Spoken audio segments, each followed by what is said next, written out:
Bismillahirrahmanirrahim. Assalamualaikum. Selamat datang ke Bicara DR pada malam ini 3 Jun 2021. Seperti mana anda saksikan sebentar tadi, untuk 2 hari berturut-turut kes kematian mencatatkan 3 angka. Semalam merupakan kes kematian tertinggi.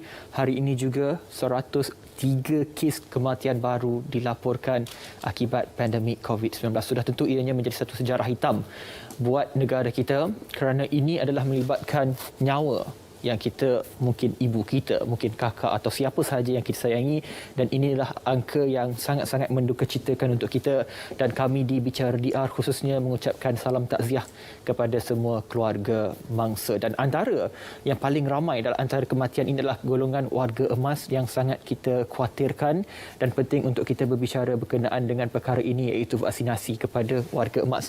Namun sebelum itu ingin saya kongsikan berkenaan dengan jumlah kes baru yang dilaporkan hari ini adalah sebanyak 8,209, kembali meningkat kepada angka 8,000 ini.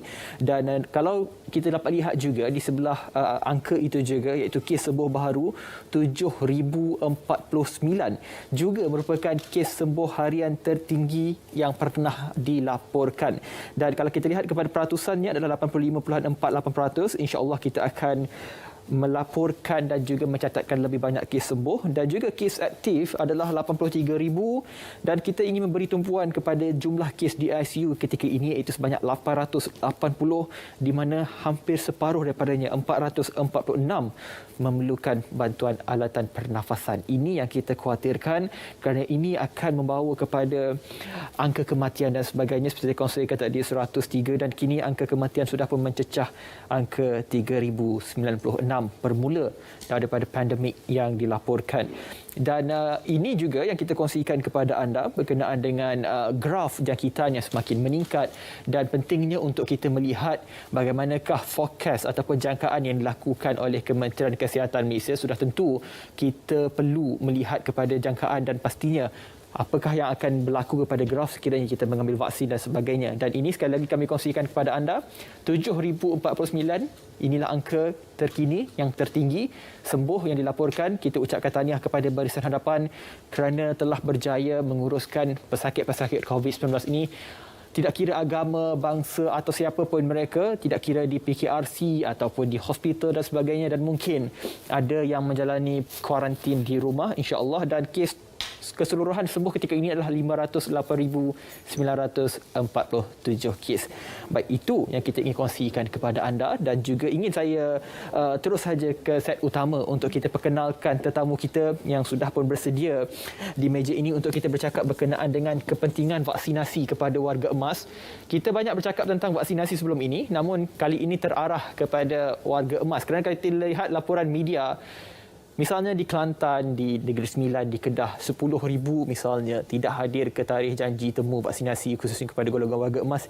Ini sudah tentu satu laporan yang menyedihkan kerana tarikh janji temu sudah diberikan, namun mereka tidak hadir atas alasan yang pelbagai, sama ada demam ataupun di kuarantin dan sebagainya. Dan bersama saya hari ini Yang Teramat Mulia Datuk Dr. Tunku Muzaffar Shah Tunku Jaafar, pakar perunding kanan dan ketua geriatrik Hospital Selayang. Apa khabar?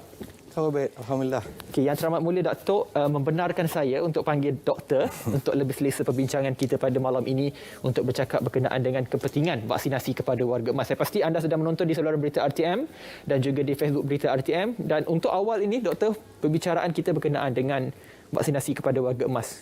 Ingin saya memberi ruang kepada doktor untuk tekankan kenapa pentingnya vaksinasi kepada warga emas ini supaya satu gambaran jelas bahawa perlunya pengambilan vaksin ini, Doktor? Baik, kita cubalah ya. Jadi betul lah Hafiz, saya pun bila mendapat berita mengenai 10,000 pesakit yang tak muncul untuk temu janji mula-mula di Kelantan ya. 24 jam kemudian dengar kat Kedah pun dapat berita sama. Saya pun sedih sangat sedih ya. Hampa, kecewa, sama-sama stres. Sedih sebab 10,000 warga emas yang patut dapat dilindungi dah tak dilindungi ya. Sama juga di Kedah juga ya.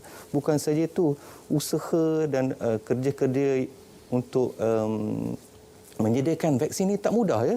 Nak menyediakan platform MySejahtera, faham ada isu juga teknikal ya, tapi usaha tu tak ada. Nak dapat bekalan vaksin yang sentiasa tak mencukupi buat masa ini. Cara pengangkutan, cara penyimpanan, semua tu banyak kerja dia. Ya. Dan susun semua tu lala orang tak datang. Itu saja macam rasa kadang-kadang mungkin usaha Barisan Harapan ni macam tak dihargai jugalah, kadang-kadang kita rasa macam tu. Ya. Tapi satu lagi, vaksin ni bukan saja tak cukup. Bekalan dia, sekali kita buka dia punya botol tu, dia mesti diguna, guna pakai. Tak dia boleh balik. Ada had masa tertentu, mungkin beberapa jam sahaja, dan kalaulah tak terpakai, kena buang sahajalah. Ya. Tapi alhamdulillah saya rasa kita pun dah membuat persediaan untuk kemungkinan benda berlaku, dan ada backup plan lah kata ya. Dan kalau ada orang ganti, nasib baik orang yang ada dia akan dapat ya. Itu jadi memang sedih. 20,000 semua sekali yang patut sekarang dapat dilindungi tak dapat dilindungi. Dan bagi golongan warga emas, memang risiko dia paling tinggi ya. Warga emas ni kalau dia dengan pertambahan umur tu banyaklah sikit penyakit ya, sama ada asma ke, ada serangan jantung dulu ke, ada stroke, ada kencing manis ya. Orang-orang yang ada penyakit macam ni, inilah yang golongan yang dia punya outcome atau kalau kena penyakit tu dia serius sangat, dia akan perlu masuk hospital, perlu bantuan pernafasan dan risiko kematian ya. Jadi kalau kita tengok golongan warga emas ni, dia lebih berisiko satu nak kena penyakit COVID ni. Kalau banding dengan orang muda, mungkin 2-3 kali lebih tinggi risiko nak dapat, lebih mudah nak dapat ya.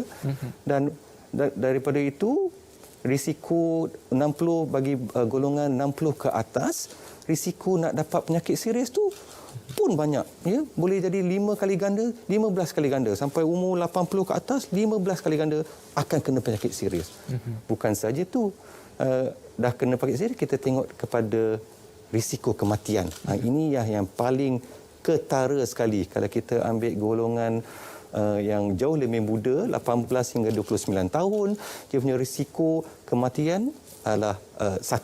Contohnya, umur macam saya pun dah capai 5 series ya, 50 tahun tu, dah hingga 30 kali ganda risiko kematian. Tapi bagi yang mencecah umur 80 ke atas, Hafiz, 630 kali lebih risiko untuk kematian ya. Dan bukan saja itulah dan virus ni kita tengok ya, dia memang hebat. Dia hebat, dia ganas, dia pandai ya. Virus ni kerja dia nak hidup, nak merebak ajalah ya. Jadi dia cepat bermutasi ya. Jadi saya pun dah sampai hujung tahun lepas terfikir, merenung diri sendiri, tengok hanya satu-satu cara nak betul-betul mengatasi COVID ni adalah dengan vaksinasi ya. Dan kita juga kena ingat, bukan saja risiko kematian, bagi yang tak mati, kesan kemudian yang berlarutan tu banyak ya. Terutama pada orang golongan warga emas, kita tengok kat Hospital Sungai Buloh, kita tengok ramai yang orang kata survive, yang tak mati, dapat masa critical tu je lepas, tapi nak balik, nak pulih tu lambat. Dia tak boleh berjalan. Dia 3 minggu terlantar. 3 minggu terlantar seorang, berasingan, tak ada fizio, tak ada apa. Jadi, dia mengambil banyak masa lagi nak pulih. Kalau kita dapat pulihkan. Ya? Dan daripada itu, kajian masih terhad, tapi ada banyak maklumat sekarang tengah muncul. Hampir 40% orang yang dapat COVID dan hidup akan mendapat kesan-kesan lain. Ya? Sama ada masalah, contoh, susah nak tidur, masalah mental, ya, kemurungan yang kita tahu mungkin sebab dah sakit lama, terlantar, keseorangan, fikir boleh mati, ya. Jadi risiko kemurungan tu ada. Risiko dari segi sakit otot, sakit sendi, ada orang kena masalah buah pinggang dan sebagainya. Jadi Komorbid memang lah yang teruk. kita katakan ni. Ya. Komorbid lah. Komorbid bukan komorbid. Komorbid ini datang lepas COVID. Oh, post jangkitan itu lepas sendiri. COVID, ya. Kalau ada tu lagi teruklah. Ya, tapi COVID sendiri kalau sebelum ni kita tak ada, kalau orang tu sihat tapi tak ada penyakit boleh kena COVID, mungkin daripada boleh berdikari, urus diri sendiri dan boleh berjalan, mungkin tak boleh berjalan. Sebab letih sangat, lesu sangat. Hilang berat badan 10 kilo langsung tak boleh jalan, ya. Tapi memang dah tetap ada masalah paling tinggi adalah mental, ya. Masalah tidur, batuk-batuk. Jadi bukan saja nak elakkan mati. Mati itu memang teruk, tapi yang tak mati pun akan merana, nampak gayanya lah, ya. Akan ada kesan yang berpanjangan. Kalau kita lihat kepada angka kematian semenjak semalam 100 lebih dan hari ini juga 106 kematian, kebanyakannya adalah warga emas. Isunya sekarang adalah mereka yang merupakan warga emas ini kadang-kadang mereka kata, oh saya dah tua, pakcik dah tua, tak perlu ambil vaksin dan sebagainya. Ini menjadi satu bebanan kepada KKM dan juga pihak yang menguruskan vaksin. Kalau kita lihat dan juga penjelaskan berkenaan dengan manfaat dan mudarat ini perlu ditekankan kepada mereka supaya mereka faham perbandingan antara mereka divaksin dan juga tidak divaksin. Mungkin doktor ada penerangan jelas berkenaan dengan perkara itu.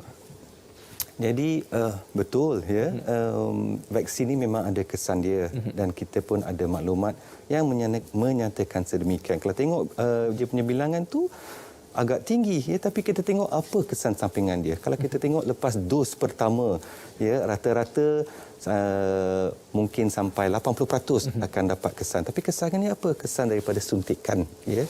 Bengkak sedikit, mungkin merah sedikit, lebam sedikit, ya. Dan itu 80%, tapi itu bukan tak dijangka, ya. Dan kalau perlu makan Panadol, insya-Allah benda itu akan hilang. Panadol cukup berkesan untuk benda macam ni.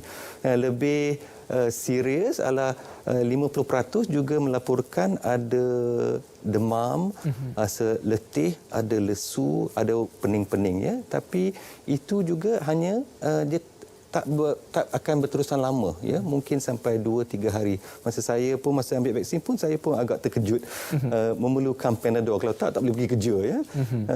Jadi orang tua, orang gemas lagi fahamlah, dia akan lebih risau, ya. Tapi benda tu benda yang tak serius, ya. Ada risiko kesan samping yang serius, mungkin menyebabkan serangan jantung semua, itu sikit sangat, ya. Mungkin 0.3%. Kalau bagi 1,000 orang mungkin seorang dua akan kena. Tapi itulah sebab kita memantau kalau dia ada macam anaphylaxis ke allergic reaction yang serius sangat. Benda tu rata-rata akan berlaku, kalau berlaku dalam masa jangka 30 minit selepas suntikan. Itu sebab kita ada SOP lepas suntikan, kita akan memantau. Dan rawatannya memang bagus dan berkesan. Banding dengan risiko kena jangkitan yang serius tinggi dan risiko mati, ya. Dan saya juga ingin tekankan sebab kerap juga di klinik saya, di klinik warga emas saya di Hospital Selayang, juga kerap pesakit-pesakit saya datang dan kata, oh makcik dah tua, dah 70 tahun, tak perlu dah kod. So saya kata, tak makcik, makcik ni yang paling berisiko, ya. Kamu ini yang kita nak melindungi. Dan tapi yang kita betul-betul kena renungkan, ya, bagi warga emas, bagi siapa-siapalah yang kena COVID masuk hospital, dia akan bersendirian, ya. Tak ada pelawat, yang ada staf-staf hospital semua akan bergaun pakai plastik, PPE, pakai mask, pakai sarung tangan. Jadi tak mesra, ya. Tapi perlu macam tu. Dan kalau nauzubillah, kalau kamu sampai tahap tenat, ya, kamu akan tenat berseorangan. Tidak akan ada pelawat. Kalau kita bernasib baik, kalau staf kita ada masa dia orang pun dah letih sangat, ya, dan prihatin dan nampak, ya, kalau dia ada handphone, dia ada smartphone, kalau dia ada talian yang bagus, connection yang bagus, mungkin boleh buat video call, ya.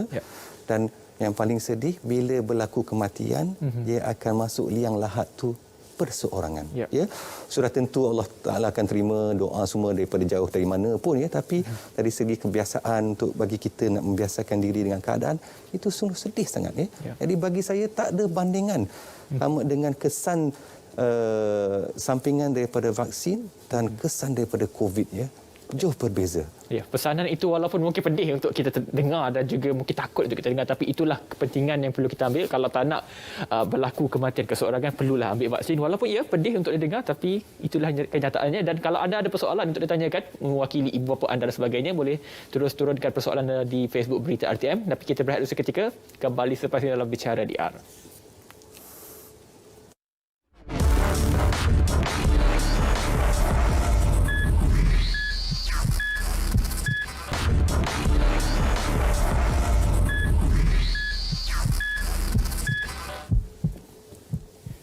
Baik, bertemu kembali dalam Bicara DR. Terima kasih kerana masih lagi setia bersama kami untuk tajuk hari ini, vaksinasi kepada golongan warga emas.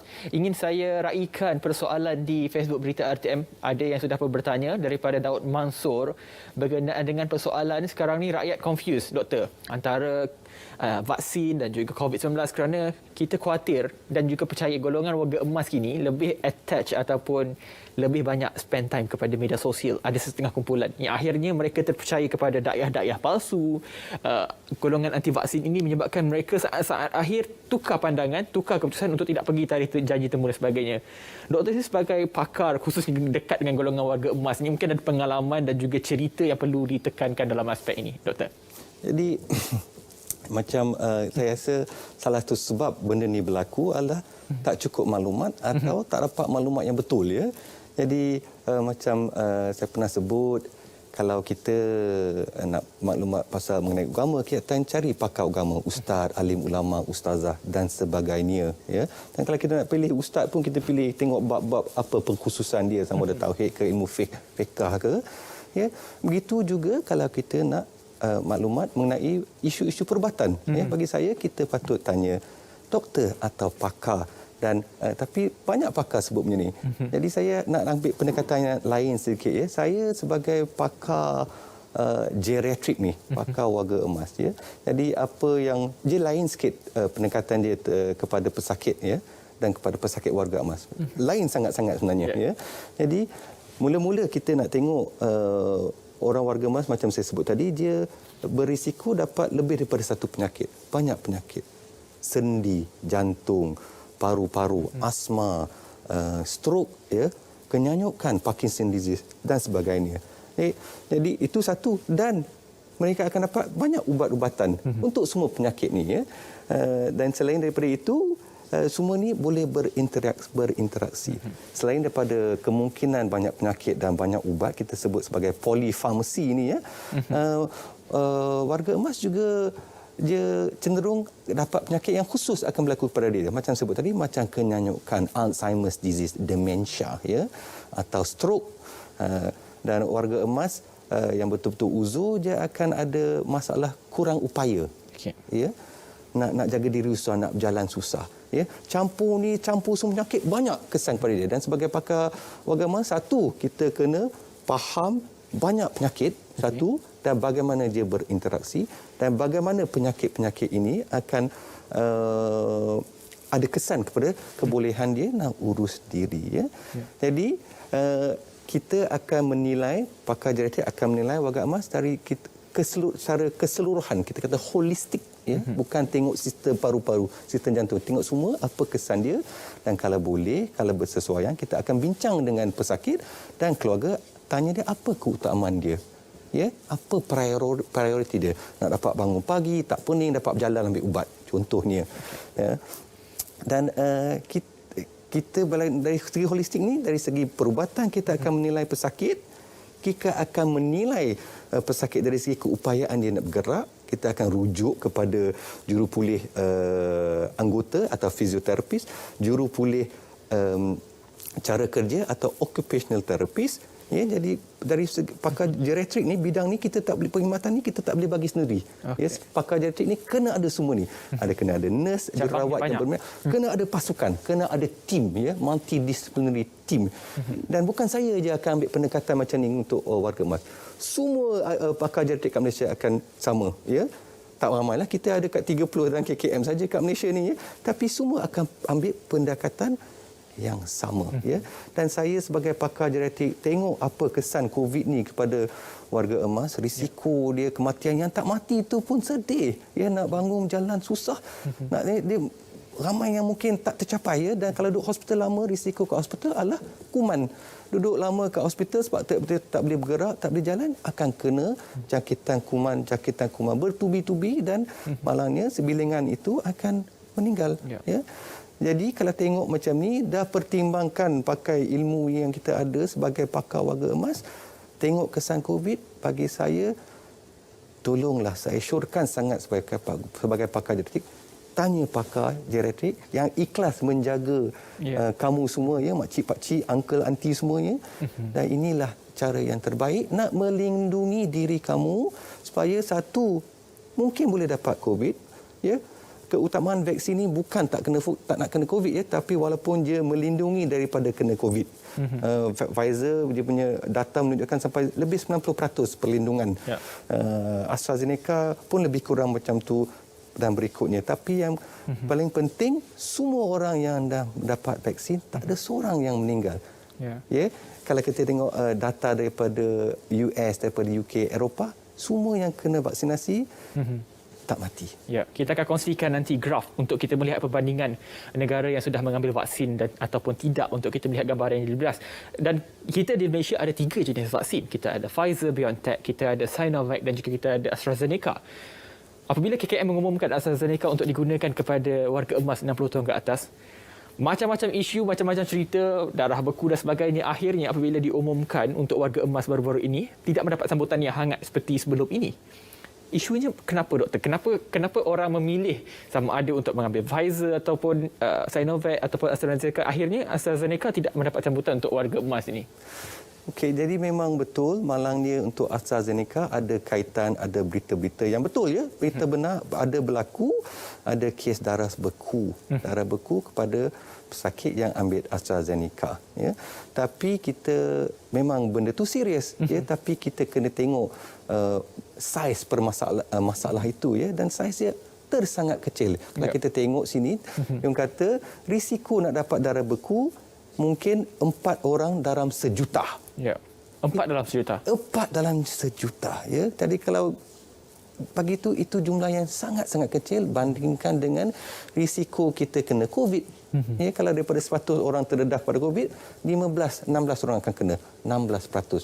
Jauh lebih beza, ya. Dan itu publicity yang negatif untuk AstraZeneca. Tapi sebenarnya saya sebagai doktor juga menyarankan waktu masa ni kita jangan tertumpu sangat kepada jenis vaksin.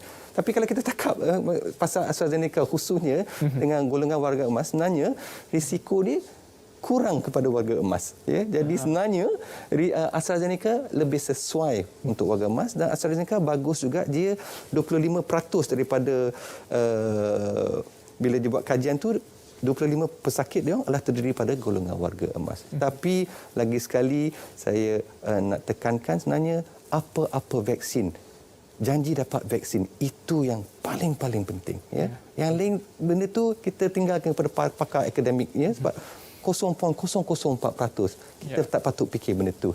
Kita sebenarnya nak vaksin. Apa dapat, tolong ambil. Ya. Memandangkan warga emas itu tidak mendapat sambutan, saya sempat untuk mengambil AstraZeneca. Alhamdulillah sehingga kini sihat, insya-Allah kita doakan. Dan juga selepas ini seperti saya katakan, doktor juga katakan berkenaan dengan kita boleh belajar daripada graf jangkitan di United Kingdom misalnya. Kita akan tunjukkan kepada anda kerana di sana juga mengutamakan golongan barisan hadapan dan juga warga emas, dan akhirnya baru-baru ini tiada kematian dilaporkan akibat pandemik COVID-19, semuanya kerana vaksinasi yang sedang berjalan di United Kingdom. Kembali selepas ini dalam Bicara DR, jangan ke mana-mana.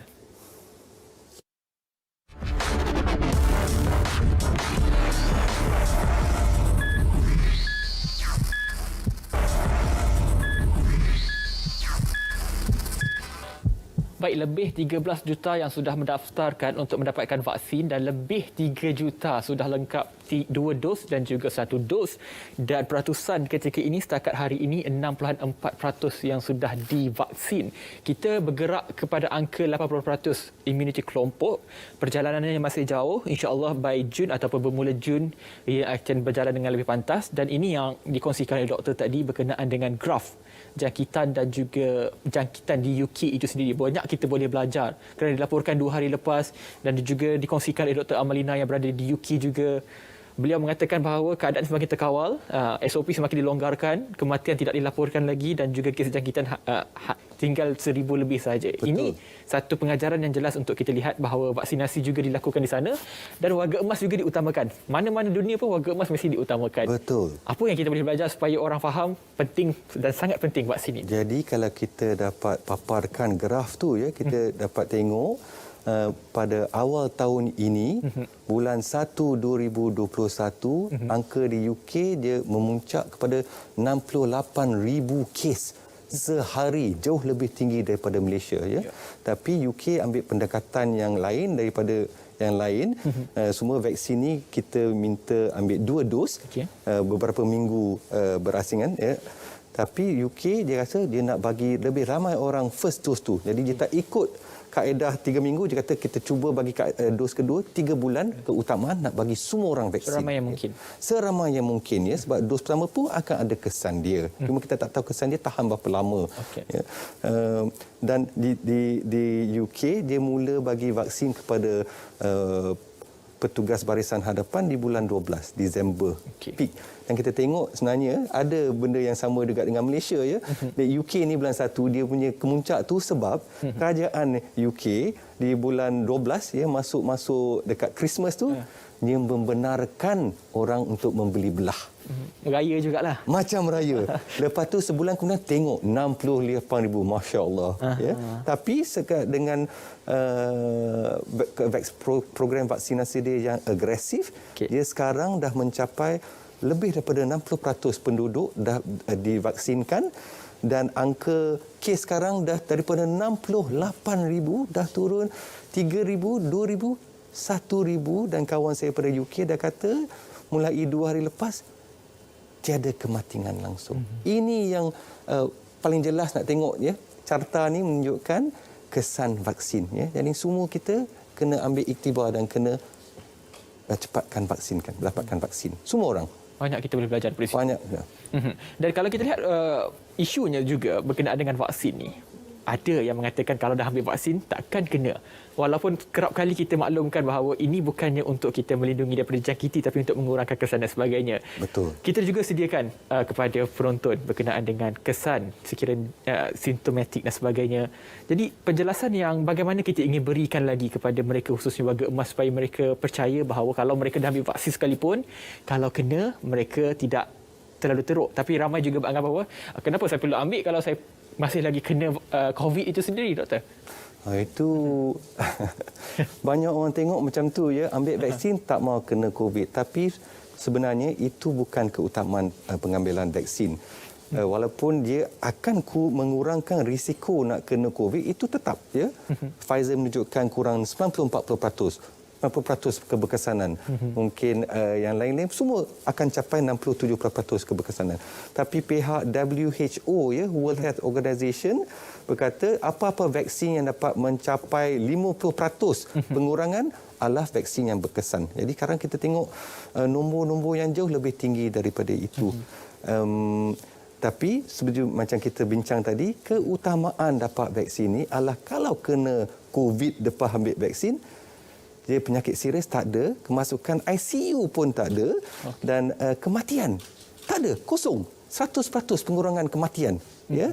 Dan harap kalau tak kena penyakit COVID yang serius, bagi yang tak mati dan banyak tak mati, harap-harap kesan sampingan tu atau kesan yang berlarutan tu macam kita bincang tadi pun akan kuranglah, tapi itu terlalu awal, kita masuk tak ada maklumat tu ya. Jadi harap-harap dalam sampai hujung tahun ni kita akan tengok betapa kesannya vaksin ni dan harap-harap orang yang kita kata ada kemurungan semua tu dan sakit otot, letih, tak boleh tidur semua tu, itu pun akan kurang.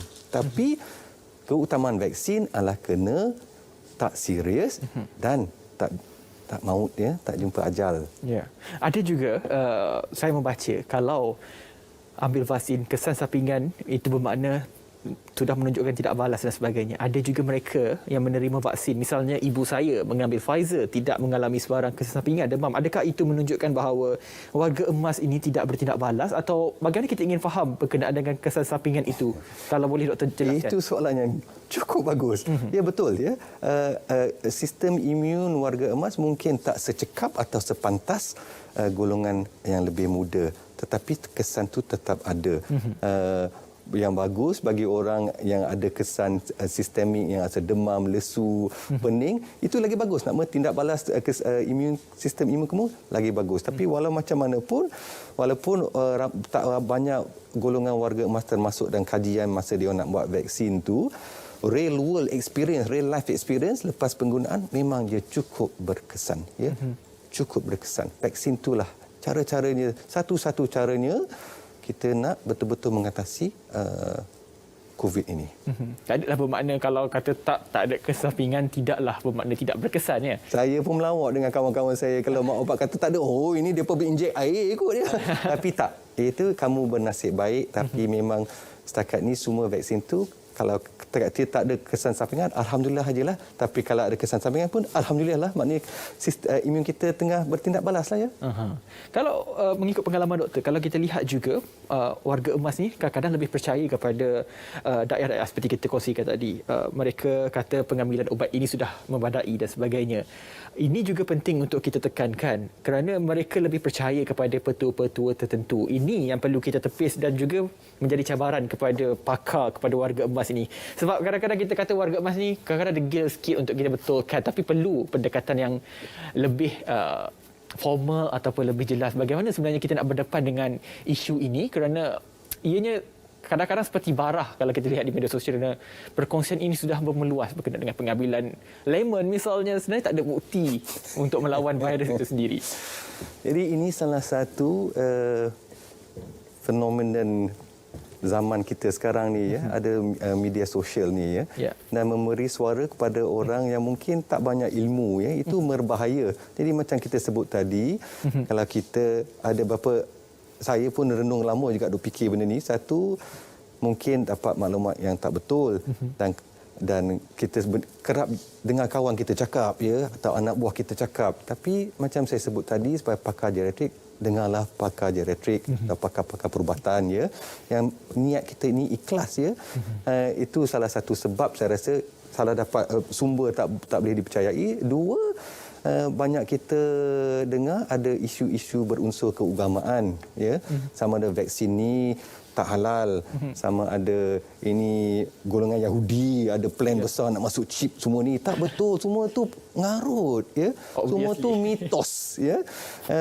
Dan kita juga kalau kita nak tengok dari sudut segi agama, semua Majlis Fatwa Kebangsaan pun sudah bersidang bulan 12 2020 kat Malaysia. Rata-rata buat keputusan hukum dia vaksin ini harus ya. Dan kalau tengok kepada golongan yang berisiko tinggi macam warga emas dan petugas barisan hadapan, dia berkata dia wajib. Ya. Dan ini sama dengan semua negara di dunia ini ya, termasuk negara-negara Arab pun begitu juga. Dan confirm yang vaksin kita dapat ni memang halal ya. Dan satu lagi pendekatan yang kita kena ambil adalah bagi mereka yang berharap nak pergi umrah ke nak haji, kena ada vaksinasi ya. Dan kalau kita juga nak ambil pendekatan agama, kalau kita tengok betul, dan Quran pun ada menyebut, kata kita jangan membahayakan diri kita sendiri ya. Hadis pun sebut sama, jangan memudaratkan diri ni, jangan memudaratkan orang lain ya. Begitu juga dari segi agama, kalau kita ada pemerintah atau pemimpin yang nak buat baik kepada masyarakat, kita kena akurlah, kita kena taatlah ya. Itu jadi dua benda. Salah maklumat, takut pasal was-was sebab agama, tapi sebenarnya ya, Hafiz, saya rasa isu dia sebenarnya dia takut. Ya. Dia takut sebab mungkin alhamdulillah sepanjang umur ni tak pernah masuk hospital ya. Mungkin kalau orang perempuan lain ya, kena bagi beranak mungkin dah biasa dapat cucukan, suntikan semua, tapi mungkin saya rasa orang lelaki ada yang takut juga kot ya. Tapi saya mengaku, saya nak injek pun memang time nak inject tu memang perlu berdebar. Nak inject pun duk fikir, silap-silap. Kan senang kalau bangun lari je. Macam tadi nak parking kereta, kan senang-senang lari je daripada sini. Berdebar-debar. Ya. Jadi sebenarnya isu dia kita takut. Ya. Tapi dengan saranan saya ni supaya pakar orang tua, pakar geriatrik, saya takut. Benda tu sikit saja, kelebihan dia teramat sangat. Ya. Dan kita dapat buat kepada masyarakat. Macam ibadahlah juga. Ya. Buatlah. Saya sempat juga pergi ke pusat vaksinasi untuk warga emas. Saya sempat berborak dengan nurse. Nurse kata kebanyakannya orang lelaki juga yang takut ni. Mungkin ada kebenaran doktor katakan, tapi apa yang doktor katakan jelas itu kalau tak ambil vaksin mungkin tidak boleh pergi ke kota Tanah Suci. Itu syaratnya. Ya. Ya. Baik, itu kita akan perjelaskan dan juga selepas ini mungkin ada yang sudah pun terkena jangkitan dan sembuh. Wujud juga persoalan sama ada mereka perlu ambil ataupun tidak dan sebagainya kerana mereka menganggap sekiranya mereka dah dijangkiti dan sembuh maka antibodi mereka sudah terbina dan sebagainya. Itu perlu penjelasan daripada sudut perubatan. Jangan ke mana-mana, kembali selepas ini dalam Bicara DR.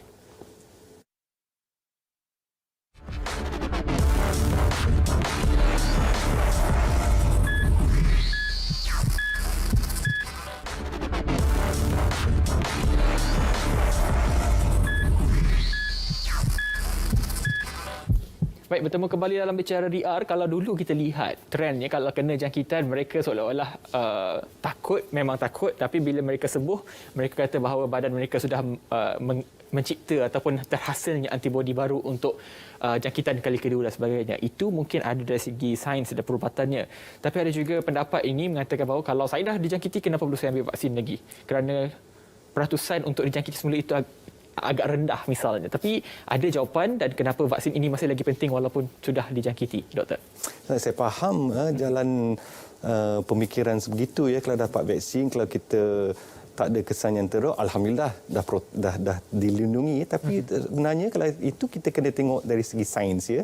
Dan baru-baru ini dalam 2 minggu lepas ni dah keluar maklumat yang membandingkan tahap antibodi dalam badan kita sebagai pesakit yang mengidapi COVID ya. Dan katalah dia capai tahap macam ni kalau kita bandingkan dengan orang yang dapat vaksinasi dos pertama, dia punya antibodi itu lebih kurang sama ya. Okay. Tapi vaksin ini kita galakkan 2 dos dan lepas bagi pemberian dos yang kedua, tahap antibodi dalam badan kita, kalau ini dengan COVID jangkitan, ini dengan 1 dos vaksin atas sikit, dengan dos kedua jauh ke atas ya. Jadi vaksin ini jauh lebih berkesan. Dan satu lagi kita ingat, vaksin ini kita sebut tadi dia cukup agresif, jahat dan sungguh cepat ya, dan pandai ya. Dan dia tengah bermutasi. Kemungkinan besar COVID yang ada sekarang tak sama dengan COVID yang ada tahun lepas dan mungkin kamu walaupun dilindungi tapi tahap dia tak menyeluruh ya. Dan kita juga dah ada maklumat walaupun COVID ni dah bermutasi, vaksin yang sedia ada pun berkesan ya kepada kebanyakan COVID yang dah bermutasi ini. Dan sebab dia varian-varian baru ni dan semua pembuat vaksin, pembekal vaksin ni, dia orang semua dah bersedia, dah memulakan proses nak bentukkan vaksinasi yang baru untuk mengatasi semua varian-varian baru ini. Ya. Betul. Kalau doktor bandingkan tadi, selepas lengkap 2 dos tu betul tinggi sampai terkeluar frame TV tu. Betul. Oh, ya ke? Alhamdulillah. Menunjukkan betapa tinggi kesan tu. Jadi perlunya ambil vaksin 2 dos untuk lengkapkan. InsyaAllah ianya masih berjalan. Dan selepas ini kita ingin saksikan dulu kapsul farmasi berkenaan dengan vaksin pneumokokal. Perlu ataupun tidak? Tahu jawapannya? Kita saksikan kapsul farmasi.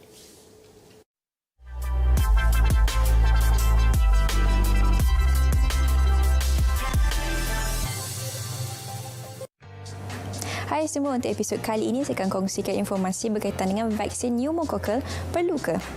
Bermula Disember 2020, suntikan vaksin pneumokokal akan diberikan secara percuma di fasiliti kerajaan melalui program imunisasi kebangsaan. Ketua Pengarah Kesihatan menerusi kenyataan rasminya pada 24 November 2020 menjelaskan bahawa semua bayi yang lahir pada 1 Januari 2020 dan seterusnya adalah layak untuk mendapat suntikan vaksin ini.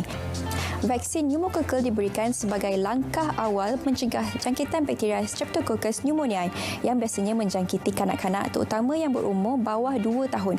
Streptococcus pneumoniae boleh merebak melalui permukaan yang tercemar dari individu ke individu apabila terdapat sentuhan secara langsung. Bakteria ini juga boleh disebarkan melalui cecair daripada bersin atau batuk orang yang dijangkiti. Sesetengah individu pembawa Streptococcus pneumoniae tidak menunjukkan sebarang tanda-tanda jangkitan tetapi boleh menyebarkannya kepada individu yang belum dijangkiti. Seseorang yang dijangkiti Streptococcus pneumoniae boleh menunjukkan gejala seperti demam, batuk berkahak, nafas laju, susah bernafas hingga menyebabkan sakit bahagian dada, hidung tersumbat disebabkan mukus, hilang selera makan serta tidak aktif. Bakteria ini boleh menyebabkan jangkitan pada telinga dipanggil otitis media, sinus disebut sebagai sinusitis, paru-paru iaitu pneumonia, radang selaput otak dan saraf tunjang seperti meningitis dan jangkitan yang lebih berbahaya seperti jangkitan dalam darah iaitu septisemia. Jangkitan ini jika tidak dirawat boleh menyebabkan komplikasi seperti cacat pendengaran, kecacatan otak atau kematian. Vaksin pneumococcal adalah cara terbaik untuk mencegah jangkitan Streptococcus pneumoniae. Vaksin ini membantu merangsang badan menghasilkan antibodi terhadap Streptococcus pneumoniae. Antibodi yang terhasil akan membantu tubuh membina imuniti terhadap jangkitan ini pada masa akan datang. Dos pertama vaksin akan disuntik ketika bayi berusia 4 bulan dan dos kedua pula adalah pada umur 6 bulan. Dos penggalak atau booster diberikan apabila bayi mencapai umur 15 bulan. Seperti vaksin-vaksin lain yang digunakan dalam program imunisasi kebangsaan, vaksin pneumococcal adalah selamat dan berkesan. Kesan sampingan yang biasa ialah demam dan sakit atau bengkak pada tapak suntikan. Ibu bapa atau penjaga digalakkan untuk memantau keadaan kanak-kanak selepas menerima suntikan vaksin pneumococcal. Sekiranya kanak-kanak mengalami sebarang kesan adverse, ibu bapa perlu melaporkannya kepada petugas kesihatan selepas setiap suntikan dengan melengkapkan borang pelaporan pemantauan kesan adverse susulan imunisasi atau dikenali sebagai AEFI. Selain itu, ibu bapa juga boleh melaporkan kesan adverse secara terus kepada bahagian regulatory farmasi negara melalui laman web www.npra.gov.my dengan mengisi Consumer Side Effect Reporting Form. Suntikan vaksin pneumococcal didapati berkesan mengurangkan risiko jangkitan pneumococcal dalam kalangan kanak-kanak bawah umur 5 tahun. Komplikasi yang berpunca daripada jangkitan ini juga dapat dielakkan dan seterusnya mengurangkan kos rawatan yang tinggi.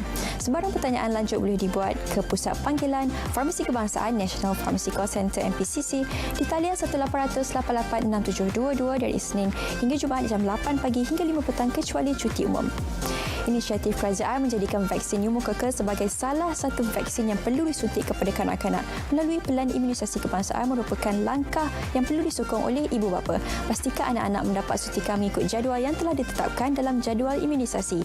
Ibu bapa boleh memilih untuk mendapatkan suntikan di fasiliti swasta ataupun klinik kesihatan kerajaan.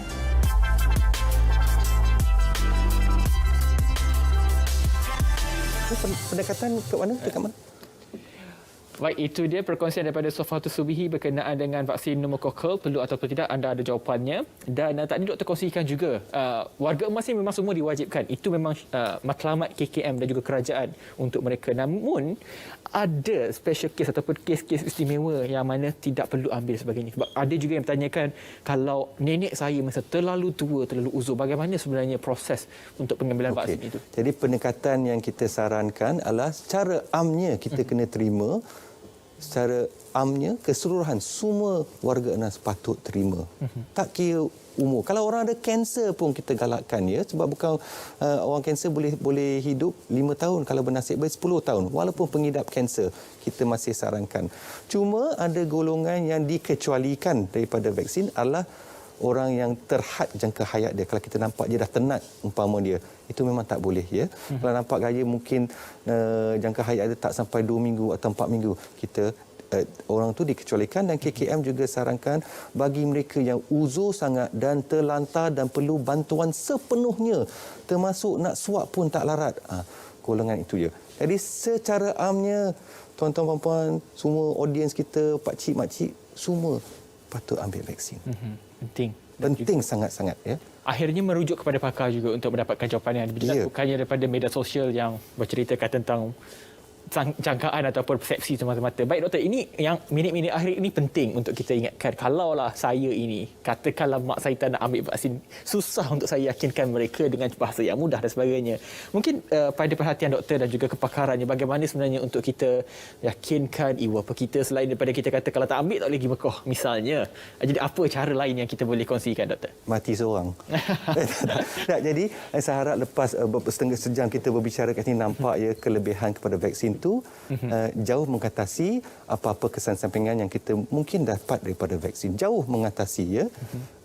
Satu adalah melibatkan kematian dan keadaan yang sungguh menyedihkan berseorangan. Jadi saya harap semua orang takut-takut pun gagahlah, beranikanlah diri, buat keputusan. Kita buat untuk diri sendiri dan untuk orang ramai. Dan tapi dalam isu ni bagi warga emas kita yang ada di pantai timur, di belah utara Kedah ya, di anak-anak atau penjaga main peranan yang sangat besar ya.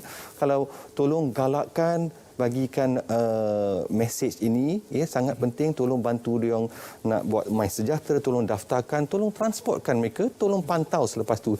Janganlah menghalang pula ya. Ini penting sangat. Saya sebagai pakar genetik menyarankan sangat semua orang patut dapatkan vaksin. Dan nak dapat sumber apa-apa, pastikan sumber-sumber maklumat tu yang boleh dipercayai ya. Banyak sangat fake news sekarang ni. Dan selalu kita kena teruskan mematuhi SOP, pakai pelitup muka, mask, penjarakan, semua ni memang berkesan. Ya. Kita tengok kajian dulu pun dah tunjuk, mask bukan yang paling berkesan. Ya. Mask tu berkesan mungkin 50 hingga 60%. Yang paling berkesan, elakkan pergaulan, elakkan perjumpaan 4-5 orang. Itu yang bahaya. Kita jumpa ikut SOP, duduk, minum, makan, buka mask. Itulah isu dia. Ya. Dan juga nak kata kepada pakcik-makcik di pantai timur tu tak usah takut dah ya. Kita pakat pergi cocok vaksin. Belakang dah. Kita buat je ya. Dan kepada orang belah Kedah tu tak usahlah, tak payah fikir banyak-banyak. Pi saja buat. Vaksin ni cukup bagus. Buat sajalah ya. Untuk lindung diri sendiri dan lindung semua perlu main peranan ya, dan melaksanakan tanggungjawab kita. InsyaAllah kita boleh menang. Doktor orang Kedah ya doktor? Asalnya turunan Kedah lah. Asalnya Kedah. Jangan sebut dah. Dan juga kalau boleh saya tambah satu lagi berkenaan dengan, walaupun doktor sudah kongsikan, ini juga ramai yang bertanya, kalaulah ibu bapa mereka ini adalah penyakit kronik, pastinya banyak ubat-ubatan yang mereka perlu ambil.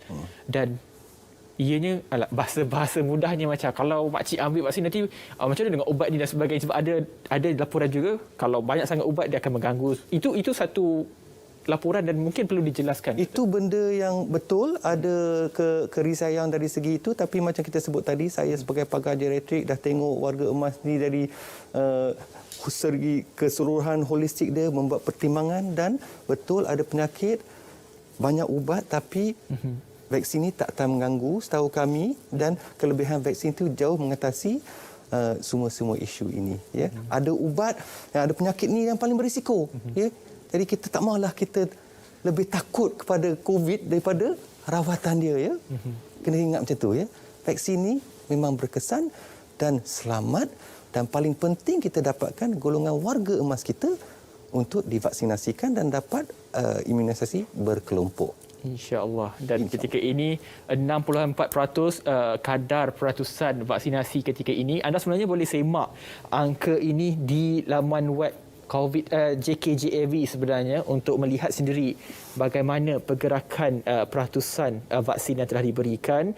Dan juga kita lihat, kalau saya sempat melihat Putrajaya antara yang mencapai 100% yang mendaftar ketika ini, tahniah untuk penduduk Putrajaya. Dan itu sekali lagi terima kasih kepada Yang Teramat Mulia Datuk Dr. Tunku Muzaffar Shah Tunku Jaafar, pakar perunding kanan dan ketua unit geriatrik Hospital Selayang, atas perkongsian. Saya rasa Datuk berkongsi bahasa yang mudah kepada warga emas dan juga kepada anda. Terima kasih kerana bertanya soalan di Facebook Berita RTM, dan insya-Allah esok anda boleh saksikan secara ulangan di TV1 juga untuk anda hebah-hebahkan kepada orang ramai berkenaan dengan pentingnya vaksinasi kepada golongan warga emas yang kini sedang berlangsung, dan mereka yang tidak dapat lagi tarikh janji temu, insya-Allah Jun ini anda akan mula menerima tarikh janji temu untuk mendapatkan vaksin. Terima kasih lagi doktor. Sama-sama. Perkongsian, dan juga kepada anda terima kasih kerana menumpukan perhatian yang dalam 1 jam ini, dan juga kepada yang bertanya terima kasih. Saya Hafiz Dawson. Jaga diri anda, jangan lupa daftarkan diri anda yang masih belum daftar kerana masih banyak lagi ketika ini